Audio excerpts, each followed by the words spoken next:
السلام عليكم ورحمة الله وبركاته. النهاردة إن شاء الله يوم جديد من يوميات ميس أمال. إن شاء الله هعمل لكم النهاردة ورق عنب. إحنا عملناه برضو قبل كده، بس كل مرة إحنا زي ما قلت لكم كل ما بنلاقي حاجة أسهل وأنجز بنعملها عشان تسهل لنا يومنا وتوفر علينا وقتنا. إن شاء الله النهاردة بإذن الله أنا هعمل لكم ورق العنب. مش هنسويه في الحلة ولا هسويه في صينية ولا في بايركس ولا في طاجن ولا في أي حاجة. إن شاء الله النهاردة شوفوا معايا الفيديو دوت هنعمل ورق العنب إزاي. ده انا هنا عندي ربع كيلو ورق عنب سلقته طبعا عشان ما اضيعش عليكم وقت الفيديو. وهنا كمان غسلت كوبايتين رز. ورق العنب يا جماعه الربع كيلو بياخد كوبايتين رز وصفيته كويس قوي. وانا هنا عندي مفرزه الخضره بتاعتي عشان كده ما رضيتش احطها مع الطماطم علشان ما تتبلش مني. انا دايما بفرز الخضره يا جماعه عشان تبقى عندي موجوده دايما في البيت. كل ما بنزل السوق بجيب شويه خضره اغسلهم واجففهم واحطهم في الفريزر عندي هم بينفعوني. كمان عندي الصلصه بتاعتي عاملاها وحطيت عليها البهارات والزيت وكل حاجه. هقلبها كده عندي على على الرز واسيب شويه منها كده قد معلقه ولا معلقتين. طبعا انت محدقاها ومظبطاها وكل حاجه. نبدا بقى هنا هو نقلب الخلطه بتاعتي دي كويس قوي زي ما احنا شايفين كده. ممكن تحطي الرز على النار يستوي، بس انا النهارده بقول لك طريقه سهله. يعني ايه؟ يعني مش هتاخد منك ولا وقت ولا مجهود وهتبصي تلاقيها في منتهى الجمال. طبعا بهارات المحشي احنا عارفينها. اهم حاجه في المحشي يا جماعه الكمون وحبه النعناع. الكمون وحبه النعناع دول بقى بيفرقوا جامد قوي قوي في المحشي. طبعا شويه بهارات وشويه فلفل اسود وشويه ملح تظبطي كده حاجتك والطماطم بتاعتك ومسبجينها كده وحاطينها. برضو القوطه دي انا كنت مسبكاها في الثلاجه في الفريزر زي ما انا بقول لكم، عشان طبعا احنا موظفين وبنحب كل حاجه تكون عندنا سهله ما نقفش كتير في المطبخ. مش بعد الشغل وتعبه هنبدا كمان نقعد في المطبخ نقف بالساعات بتبقي جايه تعبانه. طبعا احنا عاملين الحاجات دي بنبقى عاملينها يوم الجمعه يوم السبت يوم اجازتك بتقفي في المطبخ كده وقفه محترمه. عشان تبقى بقيه الاسبوع كله فاضيه لبيتك ولعيالك ولزوجك. تبقي فاضيه ما تبقيش كل يوم في المطبخ. حتى لو انت مش بتشتغلي برضو مش كل يوم هتقفي في المطبخ. هتبقي مستعده لولادك دايما ان هم جايين من المدرسه جعانين بتبقى اكلك كله جاهز. حتى لو انت بتشتغلي مش هتاخد منك اي وقت زي ما احنا شايفين كده. دي خلطه المحشي بتاعتي. بصوا الطماطم حمرا وحلوه ازاي. بفرزها بالطريقه اللي انا وريتها لكم قبل كده في الفيديو اللي انا بجيبها سليمه وبحطها واغليها على النار وبعدين اضربها بالهاند بلندر او بالخلاط كده. تمام خلاص كده عشان هو كان عايز شويه ملح. بصوا بقى عندي النهارده ان شاء الله انا هعمل ورق العنب في البرطمان. ايوه في البرطمان. انا عامله وصفات كتيره قبل كده، الكفته والبطاطس واللحمه كباب الحله في البرطمان والفراخ كلها ناجحه الحمد لله. والناس شكروني جدا عليها وجابت مشاهدات عاليه. وعجبتهم فبيقولوا لي استمر يا ميس امال في في موضوع البرطمان دوت. اهو بقى دي عندي هنا اهوت الخلطه بتاعتي وادي ورق العنب بتاعي وادي البرطمانات بتاعتي انا غسلاها ومصفياها. هبدا اللي انا بقى احشي ورق العنب واحطه في قلبي. بس قبل ما احط ورق العنب بتحطي تحت هنا طماطميتين وبطاطس قصدي وبصلتين انا مقطعاهم هوريهم لكم. وادي عندي هنا عامله طرنشات بصل وطرنشات طماطم وممكن تحطي بقى جزر اللي يريحك ممكن تحطيه. وخلي بالكم يا جماعه انا ممكن كمان ان انا احط قطع لحمه او فراخ تحتيها. بس انا النهارده محتاجه الشوربه عشان هطبخ طبيخ تاني بوضب اكل الاسبوع بتاعي. فعشان كده انا عملت اللحمه في عملتها في سلقتها وعايزه الشوربه بتاعتها. فادي عندي البطرمان زي ما احنا شايفين كده.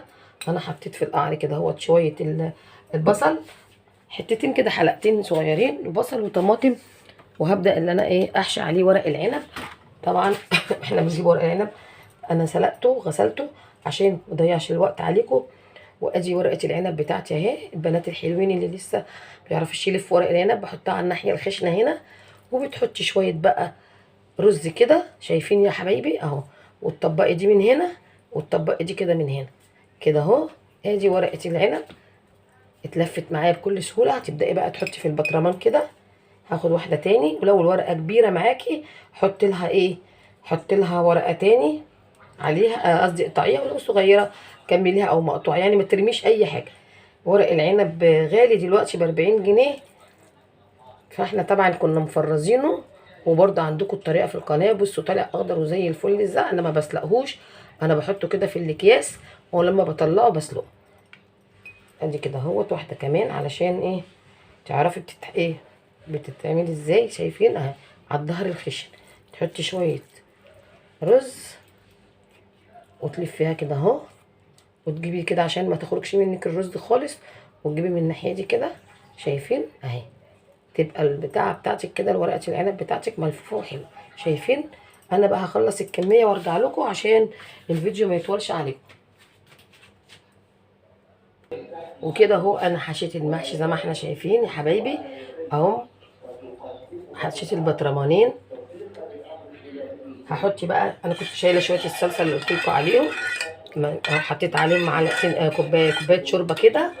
وبعدين كمان حطيت بقيه البصل والطماطم على وش البرطمان بتاعي. وهحط كده يعني فصين توم على الوش، بيخلي المحشي جميل وبيخلي له ريحه حلوه اهو كده، حبه كده صغيرين. وعلى البطرمان التاني برضو التوم بيخلي المحشي ريحته حلوه. وكمان هزود بقى حاجه قبل ما احط الشوربه. هنحط طبعا عندك طرنشات ليمون او تعصري الليمون عشان تخليه مزز. ما عندكيش وعندك مثلا دبس الرمان، هحط بقى معلقه دبس الرمان كده على الوش كده على البطرمان ده معلقه. ما عندكيش خلاص ممكن تحطي حبه خل، ممكن تحطي ليمون عشان بيخليه مزز وجميل قوي زي ما احنا شايفين كده اهو يا حبايبي. حطيت دبس الرمان وقلت لو ما عندكيش خلاص هحط بقى كده الشوربه بتاعتي. ما تمليش البطرمان قوي، ما نملاش البطرمان قوي. استنى لحسن كده هتقع مني.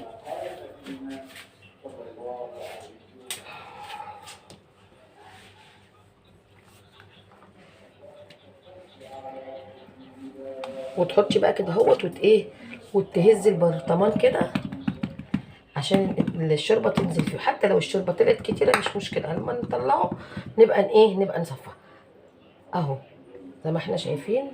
حطي بس نص البرطمان شوربه، نص شوربه مش كله، عشان هو برضو هينزل ميه بتاعت الطماطم اللي انا حطاها والبصل اللي انا حطاه.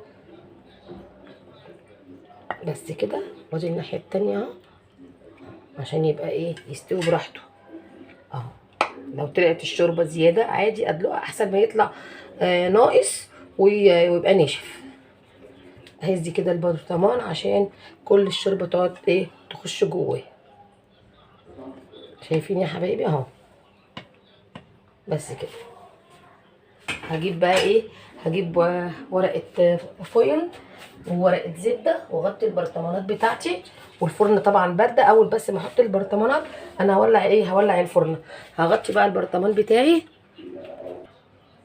ادي عندي ورقه الزبده اهو، هقطعها كده احطها عليها. ثانيه واحده.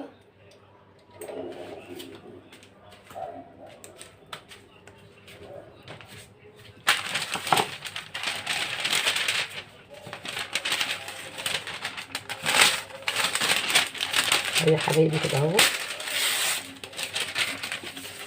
ادي البرطمان كده. والتاني برضو احط عليه ورقه وهلزمه بقى بالورق الفويل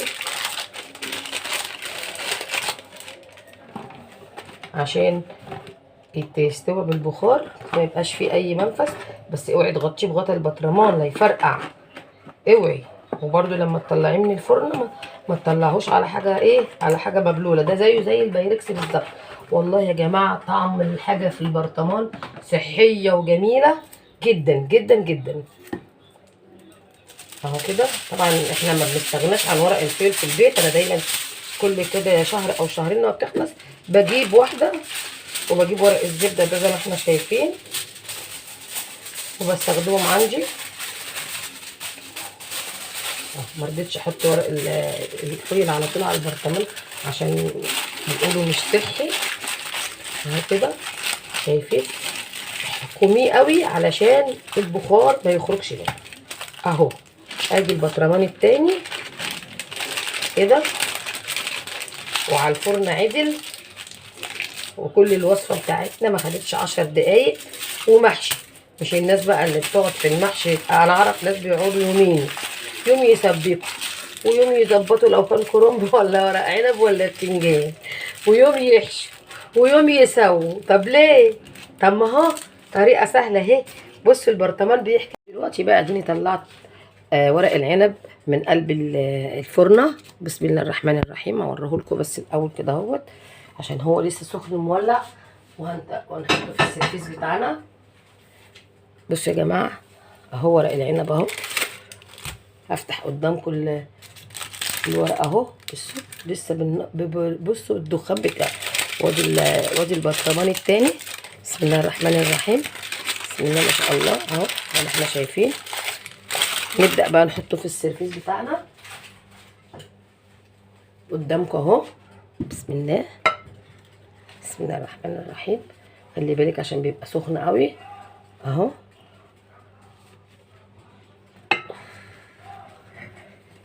شايفين يا جماعه ورق العنب تحفه وريحته جميله، جميل جدا. الريحه طالعه. بصوا ما اقولكوش بقى على جماله حلاوته بقى. شايفين يا جماعه ورق العنب طالع عامل ازاي اهو. ادي اكل البطرمان الجميل الصحي. ادي البطرمان التاني والشوربه كلها شربها. هزه بس كده عشان ايه. بسم الله الرحمن الرحيم. واستوى بقى عجميه. نفسي تجربوه. ما حطيتليش لايك على الفيديو بقى تحطوا كده اهو يا جماعه. بصوا اللهم صل على النبي. شايفين الحلاوه.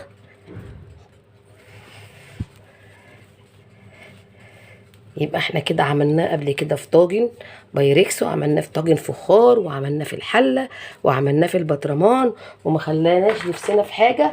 بسم الله ما شاء الله على ريحته الجميله التحفه. وهوريكم السوا بتاعه عامل ازاي. بصوا بصوا يا حبايبي. شايفين ورق العنب عامله ازاي. بصوا اهي طالعه زي ما هي بلفتها الجميله. الصهد بس جايه على الكاميرا فمخليها ايه اهو يا جماعه. اهو ورق العنب اهو بالبخار بتاعه بحلاوته بطعمته. انت بقى عايزه بقى تحطي عليه اللحمه حطي، عايزه تحطي عليه فراخ، عايزه تخليه ساده، اللي يعجبك اعمليه. دلوقتي احنا هنرص اللحمه كده ولا حمرينها ولا حاجه. احنا سلقينها عادي خالص وهنحطها دلوقتي. عايزه تحمريها بقى حمريها. يعني احنا بنحاول نخف الايه الدهون. بنحاول نخف الدهون يا حبايبي. يا رب الفيديو كمان يكون عجبكم النهارده. متنسونيش في اللايك والشير مع يوميات مس امال. وكمان ممكن تحطي تحتيه بفتيك بيبقى طعم وتحفه تحفه تحفه بالبفتيك. شايفين حتى بسم الله ما شاء الله البصل بتاعه يتاكل. شايفين البصل ترنشات البصل والطماطم تحفه تحفه. وهي دي كانت اكلتنا النهارده ووصفتنا النهارده من يوميات ميس امال. ويا رب الفيديو يكون عجبكم. ما تنسونيش في اللايك والشير مع يوميات ميس امال. استنوني في وصفه جديده. واوعي تنسي الاشتراك والشير عشان كله يستفيد، وفعلي الجرس عشان يوصلك مني كل جديد. باي باي. سلام عليكم.